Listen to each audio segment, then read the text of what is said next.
नमस्कार, मैं हूं प्रदीप कुमार। आप देख रहे हैं पॉलिटिकल आइडिया। पॉलिटिकल आइडिया के आज के इस अंक में आप सभी दर्शकों का बहुत बहुत स्वागत है। मित्रों, आज हम बात कर रहे हैं राघोपुर की, तेजस्वी यादव की और प्रशांत किशोर की। क्यों कर रहे हैं, इसका कारण समझिए। आज से नहीं बल्कि साल भर पहले से लगातार इस प्रकार का माहौल बनाया जा रहा था कि प्रशांत किशोर सीधी चुनौती देंगे तेजस्वी यादव को और राघोपुर में जाकर तेजस्वी यादव को चुनाव हराएंगे। क्योंकि प्रशांत किशोर का मतलब क्या? प्रशांत किशोर का मतलब चुनावी रणनीति का। प्रशांत किशोर का मतलब क्या? एक राजनीतिक चाणक्य। प्रशांत किशोर का मतलब क्या? इलेक्शन मैनेजमेंट का महारथी। वो प्रशांत किशोर अब कह रहे हैं कि नहीं, मैं राघोपुर में ही लड़ूंगा। कह रहे हैं कि मुझे 243 विधानसभा सीटों पर चुनाव प्रचार करना है। तो सवाल ये उठ रहा है कि प्रशांत किशोर चुनौती लेने से भाग क्यों रहे हैं? इसलिए मैं कह रहा हूं, चूंकि जब नरेंद्र मोदी को प्रधानमंत्री बनना था, नरेंद्र मोदी ने क्या किया था? दो लोकसभा सीट से चुनाव लड़े नरेंद्र मोदी। एक गुजरात में, चूंकि गुजरात का बेटा के रूप में चुनाव लड़ रहे थे। दूसरा, देश के सबसे बड़े राज्य उत्तर प्रदेश, चूंकि कहा जाता है कि उत्तर प्रधानमंत्री की कुर्सी तक पहुंच का रास्ता उत्तर प्रदेश से निकलता है, चुनौती के रूप में लिया।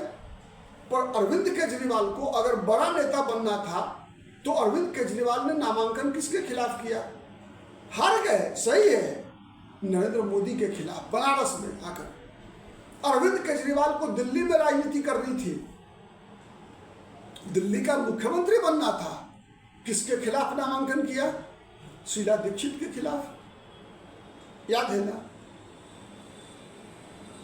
तो राजनीति में सफलता उसी व्यक्ति को मिलती है जो चुनौती को स्वीकार करता है। और सामने वाले विपक्षी को भी, चाहे आप हार जाइए, लेकिन आप हारते भी हैं, अगर लड़कर हारते हैं तब भी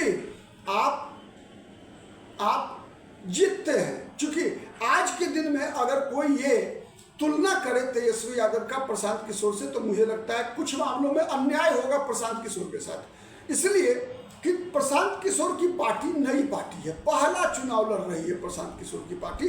मेरे जैसा व्यक्ति कभी भी आरजेडी के प्रदर्शन से प्रशांत किशोर की तुलना नहीं करेगा। लेकिन कहा जाता है कि कोई भी व्यक्ति बड़ा व्यक्ति तभी बनता है, बड़े दिल से बनता है, बड़ा काम करने से बनता है, बड़ी चुनौती को स्वीकार करने से बनता है। तो यदि राघोपुर लड़ रहे होते प्रशांत किशोर, तो मुझे लगता है इसका मैसेज पूरे बिहार में जाता और हर विधानसभा सीट पर आरजेडी के उम्मीदवारों के खिलाफ प्रशांत किशोर के उम्मीदवार को ताकत मिलती। और मैं तो कहूंगा कि प्रशांत किशोर को 2 विधानसभा क्षेत्र से चुनाव लड़ना चाहिए था। यदि उनकी पार्टी में दूसरा कोई बड़ा चेहरा नहीं है तो दूसरा उम्मीदवार उनको सम्राट चौधरी के खिलाफ भी देना चाहिए था तारापुर में, कि पक्ष और विपक्ष।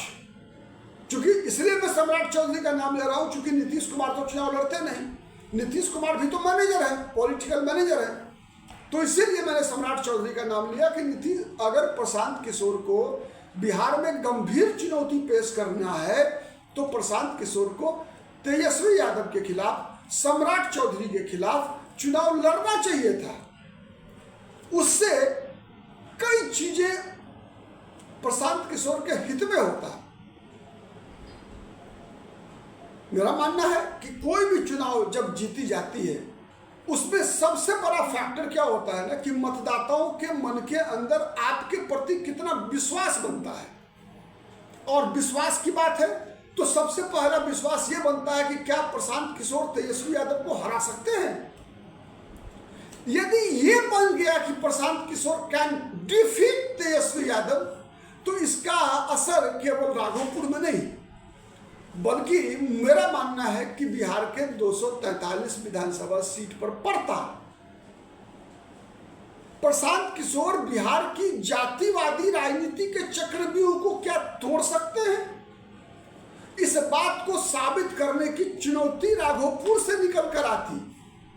अगर प्रशांत किशोर राघोपुर में तेजस्वी यादव को चुनौती दे रहे होते तो, अगर तारापुर में सम्राट चौधरी के खिलाफ अगर प्रशांत किशोर नामांकन करेंगे तो मुझे लगता है कि वहां से पूरे बिहार भर में प्रशांत किशोर ये मैसेज दे सकते हैं, या सिवान में मंगल पांडे के खिलाफ करें तो ये मैसेज दे सकते हैं कि यार केवल भ्रष्ट लालू प्रसाद यादव ही नहीं है, बल्कि बीजेपी के लोग भी बिहार में उतने ही भ्रष्ट हैं।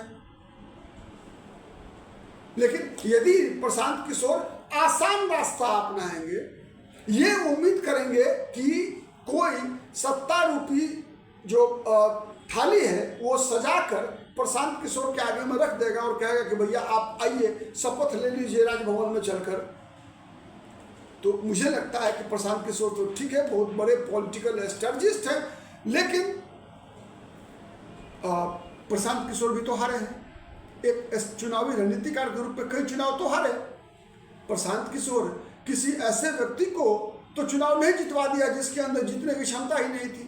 प्रशांत किशोर ने नरेंद्र मोदी को 2014 में अगर चुनाव जीतने में मदद किया तो नरेंद्र मोदी में क्षमता तो थी। क्या प्रशांत किशोर किसी अरविंद केजरीवाल को लोकसभा चुनाव में देश का प्रधानमंत्री बनवा सकते हैं क्या? मुझे नहीं लगता। अगर बनवा सकते होते तो प्रशांत किशोर को अरविंद केजरीवाल सबसे पहले हायर कर लिए रहते। अगर ममता बनर्जी को प्रशांत किशोर मुख्यमंत्री बनवा सकते थे तो क्यों नहीं प्रधानमंत्री बनवा सकते थे? लेकिन नहीं बनवा सकते। यही अंतर है। मुख्यमंत्री बनाने में मदद कर सकते थे प्रशांत किशोर, किया। प्रधानमंत्री ममता बनर्जी को बनाने में प्रशांत किशोर नहीं कर सकते मदद। तो ये सबसे बड़ा फैक्टर है, और इस फैक्टर के आधार पर अगर प्रशांत किशोर सम्राट चौधरी को दे, चुनौती दे, मंगल पांडे को दे, तो पूरे बिहार में जो वो नैरेटिव चला रहे हैं कि बीजेपी भी उतनी ही भ्रष्टाचार के खिलाफ अभियान, मुद्दों की राजनीति, राघोपुर और तारापुर से निकल कर जाता मामला कि नहीं, बिहार के लोग अब जातिगत समीकरण, जातिगत ध्रुवीकरण, धार्मिक ध्रुवीकरण से ऊपर उठकर बिहार के चुनाव में अपनी भूमिका निभाने जा रहे हैं। मुझे तो लगता यही है कि ये मौका प्रशांत किशोर शायद चूक गए हैं। प्रशांत किशोर को इस चुनौती को स्वीकार करना चाहिए था, लेकिन खैर ये प्रशांत किशोर का अपना फैसला है।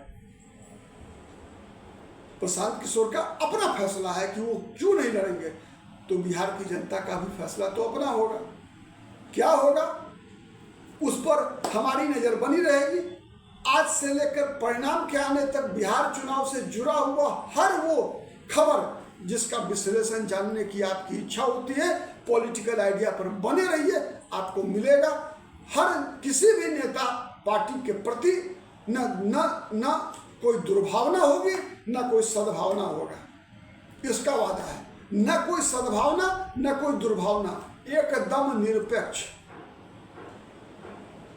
निर्मोही होने का मैं पूरा प्रयास करूंगा। कितना मेरा प्रयास सफल होता है इसका प्रमाण पत्र आप ही दे सकते हैं। आप दर्शक, आज के लिए इतना ही। बहुत बहुत धन्यवाद।